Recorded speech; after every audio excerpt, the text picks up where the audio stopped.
Moreover, Ahithophel said unto Absalom, Let me now choose out 12,000 men, and I will arise and pursue after David this night. And I will come upon him while he is weary and weak-handed, and will make him afraid. And all the people that are with him shall flee, and I will smite the king only. And I will bring back all the people unto thee. The man whom thou seekest is as if all returned, so all the people shall be in peace. And the saying pleased Absalom well, and all the elders of Israel. Then said Absalom, Call now Hushai the Archite also, and let us hear likewise what he saith.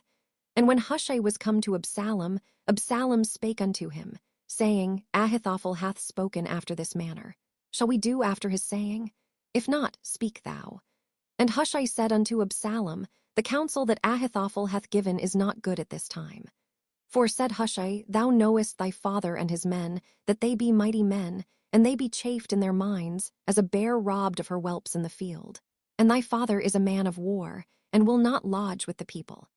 Behold, he is hid now in some pit, or in some other place. And it will come to pass, when some of them be overthrown at the first, that whosoever heareth it will say, There is a slaughter among the people that follow Absalom. And he also that is valiant, whose heart is as the heart of a lion, shall utterly melt. For all Israel knoweth that thy father is a mighty man, and they which be with him are valiant men. Therefore I counsel that all Israel be generally gathered unto thee, from Dan even to Beersheba, as the sand that is by the sea for multitude, and that thou go to battle in thine own person. So shall we come upon him in some place where he shall be found, and we will light upon him as the dew falleth on the ground. And of him, and of all the men that are with him, there shall not be left so much as one. Moreover, if he be gotten into a city, then shall all Israel bring ropes to that city, and we will draw it into the river, until there be not one small stone found there. And Absalom and all the men of Israel said, The counsel of Hushai the Archite is better than the counsel of Ahithophel. For the Lord had appointed to defeat the good counsel of Ahithophel, to the intent that the Lord might bring evil upon Absalom. Then said Hushai unto Zadok and to Abiathar the priests, Thus and thus did Ahithophel counsel Absalom and the elders of Israel, and thus have I counseled. Now therefore send quickly, and tell David, saying, Lodge not this night in the plains of the wilderness, but speedily pass over, lest the king be swallowed up, and all the people that are with him. Now Jonathan and Ahimaaz stayed by Enrogel, for they might not be seen to come into the city. And a wench went and told them, and they went and told King David. Nevertheless a lad saw them, and told Absalom. But they went both of them away quickly, and came to a man's house in Bahurim, which had a well in his court, whither they went down. And the woman took and spread a covering over the well's mouth, and spread ground corn thereon, and the thing was not known. And when Absalom's servants came to the woman to the house, they said, Where is Ahimaaz and Jonathan?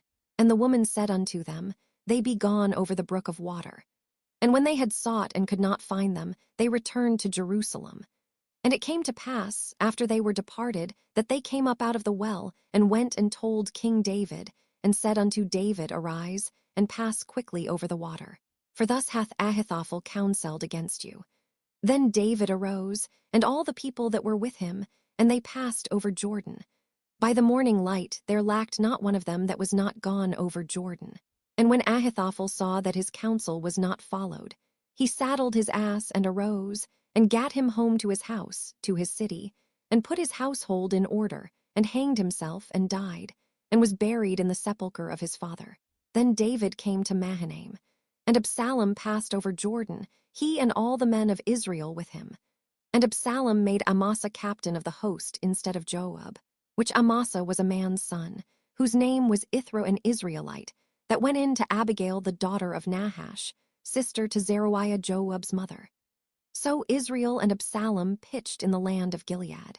And it came to pass, when David was come to Mahanaim, that Shobai the son of Nahash of Rabbah of the children of Ammon, and Machir the son of Ammiel of Lodbar, and Barzillai the Gileadite of Roglim, brought beds and basins, and earthen vessels, and wheat, and barley, and flour, and parched corn, and beans, and lentils, and parched pulse, and honey, and butter, and sheep, and cheese of kine, for David, and for the people that were with him to eat. For they said, The people is hungry, and weary, and thirsty, in the wilderness. And David numbered the people that were with him, and set captains of thousands and captains of hundreds over them. And David sent forth a third part of the people under the hand of Joab, and a third part under the hand of Abishai the son of Zeruiah, Joab's brother, and a third part under the hand of Ittai the Gittite. And the king said unto the people, I will surely go forth with you myself also.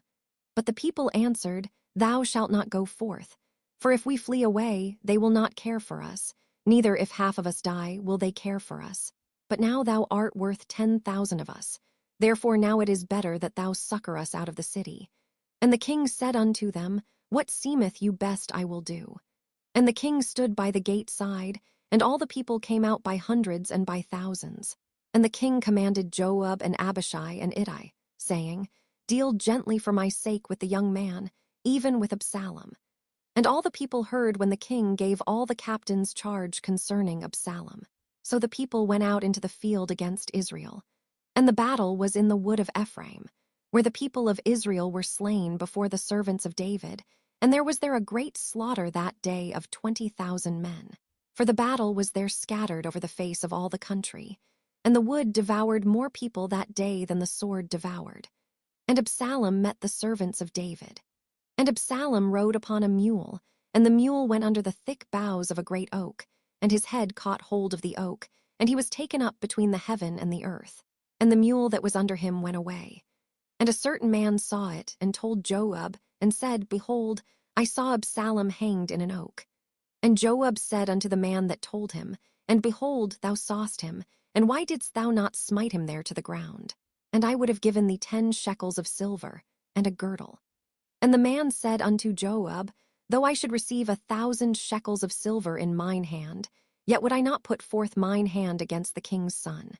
For in our hearing the king charged thee and Abishai and Ittai, saying, Beware that none touch the young man Absalom.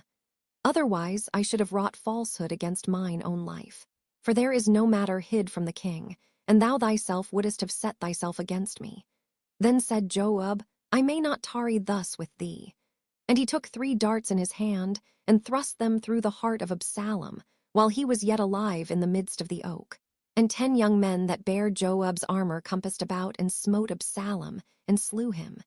And Joab blew the trumpet, and the people returned from pursuing after Israel. For Joab held back the people. And they took Absalom, and cast him into a great pit in the wood, and laid a very great heap of stones upon him. And all Israel fled every one to his tent. Now Absalom in his lifetime had taken and reared up for himself a pillar, which is in the king's dale. For he said, I have no son to keep my name in remembrance. And he called the pillar after his own name, and it is called unto this day Absalom's place. Then said Ahimaaz the son of Zadok, Let me now run, and bear the king tidings, how that the Lord hath avenged him of his enemies. And Joab said unto him, Thou shalt not bear tidings this day, but thou shalt bear tidings another day. But this day thou shalt bear no tidings, because the king's son is dead. Then said Joab to Cushi, Go tell the king what thou hast seen. And Cushi bowed himself unto Joab and ran. Then said Ahimaaz the son of Zadok yet again to Joab, But howsoever, let me, I pray thee, also run after Cushi. And Joab said, Wherefore wilt thou run, my son, seeing that thou hast no tidings ready? But howsoever, said he, let me run. And he said unto him, Run. Then Ahimaaz ran by the way of the plain, and overran Cushi. And David sat between the 2 gates. And the watchman went up to the roof over the gate unto the wall, and lifted up his eyes, and looked, and behold a man running alone. And the watchman cried, and told the king. And the king said, If he be alone, there is tidings in his mouth. And he came apace, and drew near. And the watchman saw another man running. And the watchman called unto the porter, and said, Behold another man running alone. And the king said, He also bringeth tidings.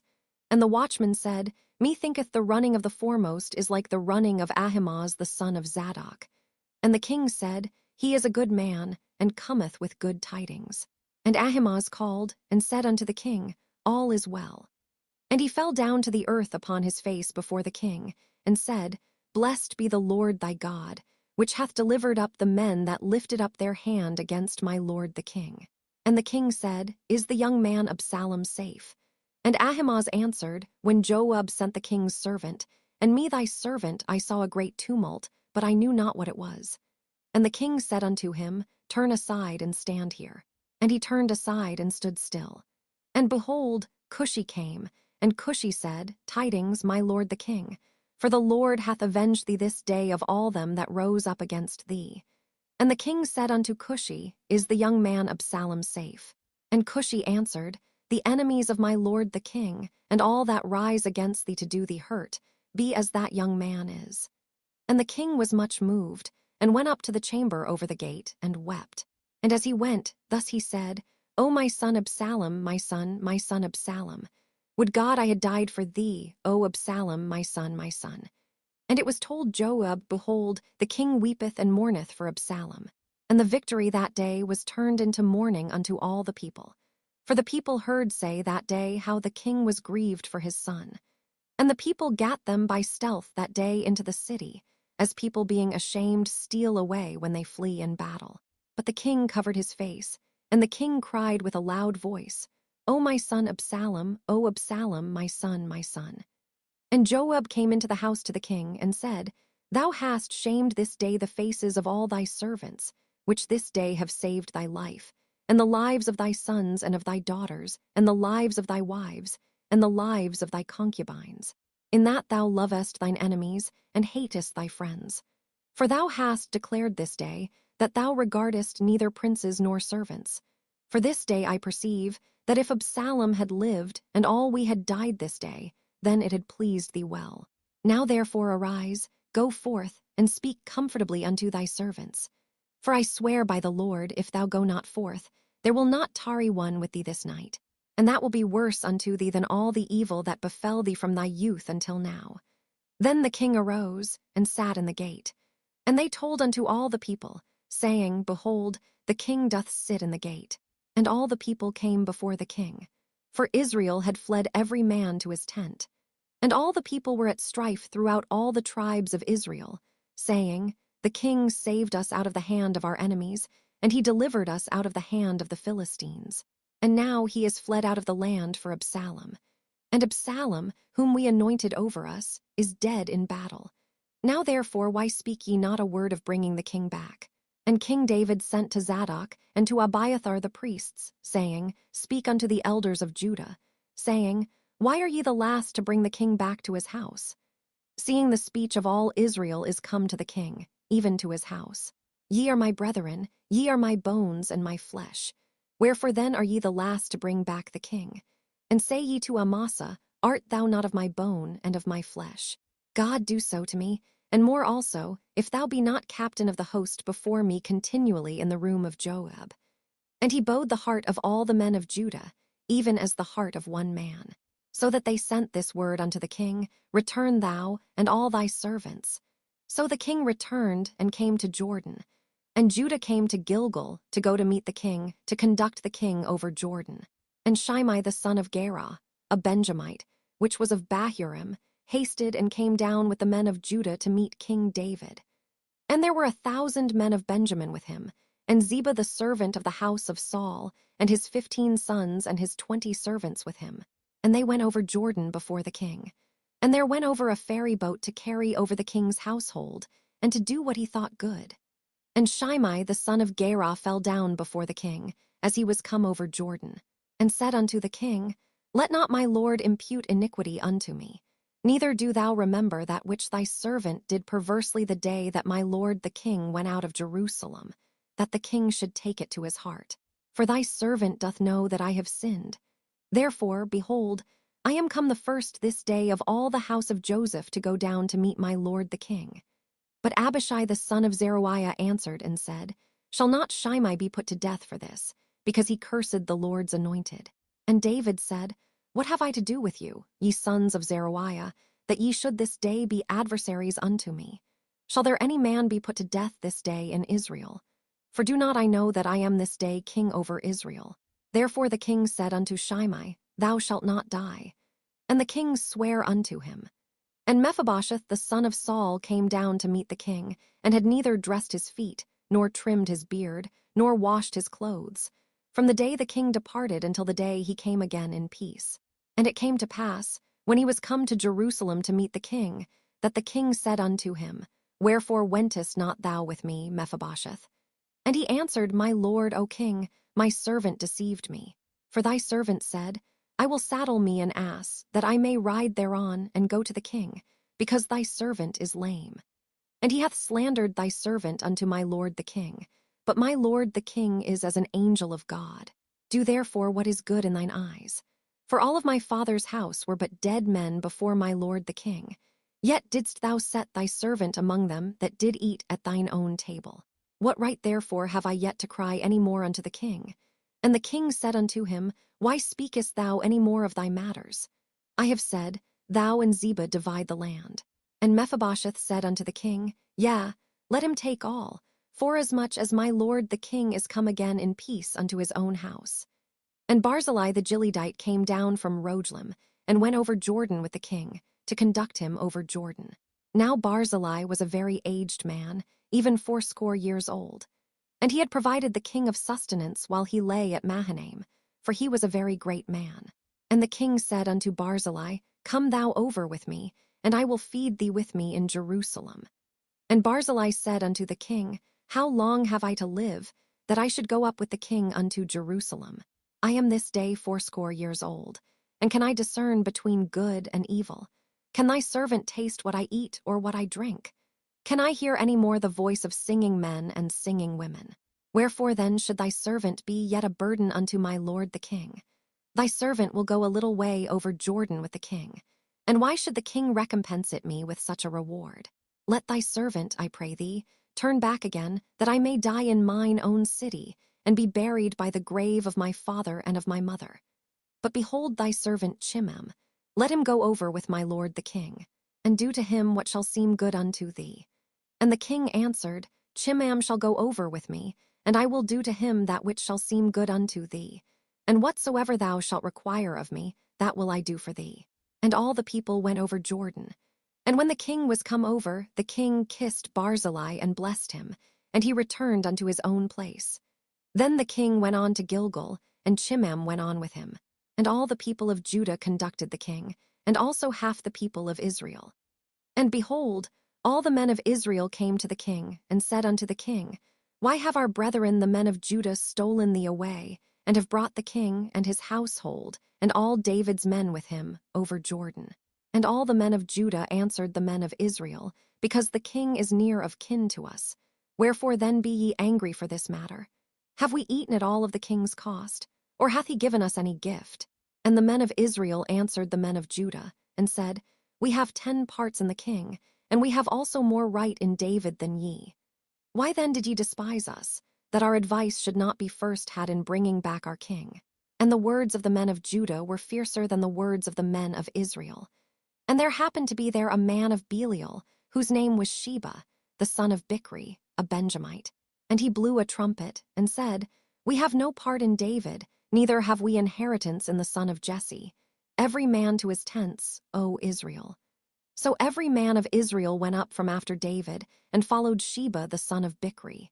But the men of Judah clave unto their king, from Jordan even to Jerusalem. And David came to his house at Jerusalem, and the king took the 10 women his concubines, whom he had left to keep the house, and put them in ward, and fed them, but went not in unto them. So they were shut up unto the day of their death, living in widowhood. Then said the king to Amasa, Assemble me the men of Judah within 3 days, and be thou here present. So Amasa went to assemble the men of Judah, but he tarried longer than the set time which he had appointed him. And David said to Abishai, Now shall Sheba the son of Bichri do us more harm than did Absalom. Take thou thy lord's servants, and pursue after him, lest he get him fenced cities and escape us. And there went out after him Joab's men, and the Cherethites, and the Pelethites, and all the mighty men. And they went out of Jerusalem to pursue after Sheba the son of Bichri. When they were at the great stone which is in Jibon, Amasa went before them. And Joab's garment that he had put on was girded unto him, and upon it a girdle with a sword fastened upon his loins in the sheath thereof. And as he went forth, it fell out. And Joab said to Amasa, Art thou in health, my brother? And Joab took Amasa by the beard with the right hand to kiss him. But Amasa took no heed to the sword that was in Joab's hand. So he smote him therewith in the 5th rib, and shed out his bowels to the ground, and struck him not again, and he died. So Joab and Abishai his brother pursued after Sheba the son of Bichri. And one of Joab's men stood by him, and said, He that favoreth Joab, and he that is for David, let him go after Joab. And Amasa wallowed in blood in the midst of the highway. And when the man saw that all the people stood still, he removed Amasa out of the highway into the field, and cast a cloth upon him, when he saw that every one that came by him stood still. When he was removed out of the highway, all the people went on after Joab, to pursue after Sheba the son of Bichri. And he went through all the tribes of Israel unto Abel, and to Bethmaachah, and all the Berites. And they were gathered together, and went also after him. And they came and besieged him in Abel of Bethmaachah, and they cast up a bank against the city, and it stood in the trench. And all the people that were with Joab battered the wall, to throw it down. Then cried a wise woman out of the city, Hear, hear. Say, I pray you, unto Joab, Come near hither, that I may speak with thee. And when he was come near unto her, the woman said, Art thou Joab? And he answered, I am he. Then she said unto him, Hear the words of thine handmaid. And he answered, I do hear. Then she spake, saying, They were wont to speak in old time, saying, They shall surely ask counsel at Abel. And so they ended the matter. I am one of them that are peaceable and faithful in Israel. Thou seekest to destroy a city and a mother in Israel. Why wilt thou swallow up the inheritance of the Lord? And Joab answered and said, far be it from me, that I should swallow up or destroy. The matter is not so. But a man of Mount Ephraim, Sheba the son of Bichri by name, hath lifted up his hand against the king, even against David. Deliver him only, and I will depart from the city. And the woman said unto Joab, Behold, his head shall be thrown to thee over the wall. Then the woman went unto all the people in her wisdom, and they cut off the head of Sheba the son of Bichri, and cast it out to Joab. And he blew a trumpet, and they retired from the city, every man to his tent. And Joab returned to Jerusalem unto the king. Now Joab was over all the host of Israel, and Benaiah the son of Jehuiada was over the Cherethites and over the Pelethites, and Adoram was over the tribute, and Jehoshaphat the son of Ahilud was recorder, and Sheva was scribe, and Zadok and Abiathar were the priests, and Ira also the Jerite was a chief ruler about David.